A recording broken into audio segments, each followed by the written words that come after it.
Hello students, welcome. जैसे कि कल हमने डाइजेशन के बारे में पढ़ा था, उसके डायडेनम के बारे में पढ़ा था। आज हम उसके सेकंड पार्ट जेजुनम के बारे में पढ़ते हैं। जेजुनम का बस सिर्फ एक यही छोटा सा काम होता है कि मतलब क्वेश्चन ये पूछा जाएगा कि स्मॉल इंटेस्टाइन में कहाँ ऐसा पार्ट है जहाँ पर डाइजेशन टेक प्लेस नहीं करता, तो वो जेजुनम होगा जहाँ पर डाइजेशन टेक प्लेस नहीं करता है। लेकिन जेजुनम का काम क्या होगा फिर? तो वो क्या करता है? एब्जॉर्प्शन करता है फूड का। इसका फंक्शन क्या है कि एब्जॉर्प्शन करता है फूड का।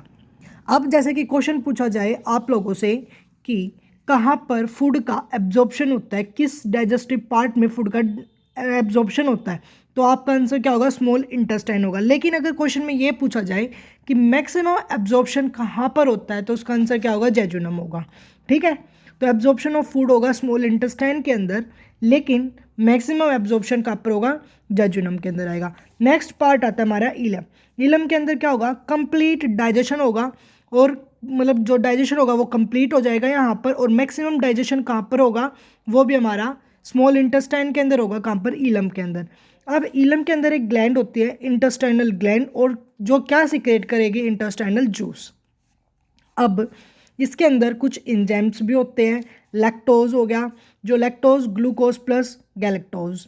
सुक्रोज हो गया, सिमिलरली इस पार्ट में टूटेगा। मेल्टोज, पेपिडेज एंड लिपिड। अब क्वेश्चन आता है कि जो लैक्टोज होता है वो क्या होता है? हमारे पास मिल्क शुगर होता है, जो हमारे दूध का मीठा मीठा सा लगता है, तो उसके अंदर जो दूध के अंदर जो शुगर होती है वो कौन सी होती है? लैक्टोज होती है, लैक्टेज होती है। अब मिल्क शुगर के अंदर हमारे पास हम दो पार्ट्स में देखते हैं कि प्रोटीन होगा और शुगर होगा। तो जो मिल्क के अंदर जो प्रोटीन होता है उसको हम बोलते हैं कैसेन, और जो शुगर होता है उसको हम बोलते हैं लैक्टोज।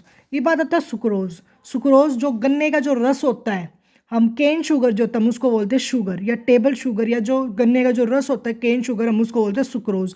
अब माल्टोज। अगर क्वेश्चन में ये पूछा जाए सबसे मीठी चीनी कौन सी है, सबसे मीठी चीनी कौन सी है, अब तुम सोचोगे कि भैया तो लैक्टोज होगी या सुक्रोज होगी, लेकिन नहीं।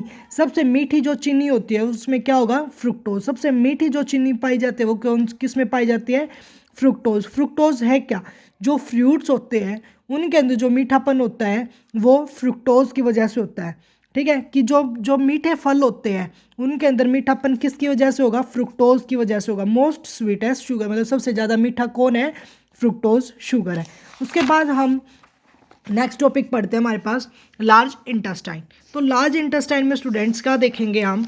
मतलब लार्ज इंटेस्टाइन में डाइजेशन तो टेक प्लेस करता ही नहीं, तो फिर इसका काम क्या होगा? सबसे पहले हमने लार्ज इंटेस्टाइन को भी हमने 3 पार्ट्स में डिवाइडेड किया था। तो सबसे पहला पार्ट था हमारा कैकम। इसमें क्या होगा? जो भी अनडाइजेस्टेड फूड था हमने खाना लिया। अब कुछ फूड ऐसा होगा जो डाइजेस्ट हुआ ही नहीं, और जो अनडाइजेस्टेड फूड होगा वो कहाँ पर, मतलब जब हम जितना हमने पचाया हमने पचा चुके, और जो अब हम नहीं पचा चुके वो क्या हो जाएगा? वो खाना अपेंडिक्स में कन्वर्टेड हो जाएगा। ठीक है, जो मतलब जो डाइजेस्ट नहीं कर पाते वो फूड यहाँ पे हो जाएगा। फिर आएगा कोलन। कोलन का क्या काम करेगा? जो भी खाने में जो भी हमने खाना लिया उसके अंदर जो भी थोड़ा बहुत जो भी पानी बच गया उसका एब्जॉर्प्शन कौन करेगा? कोलोन करेगा।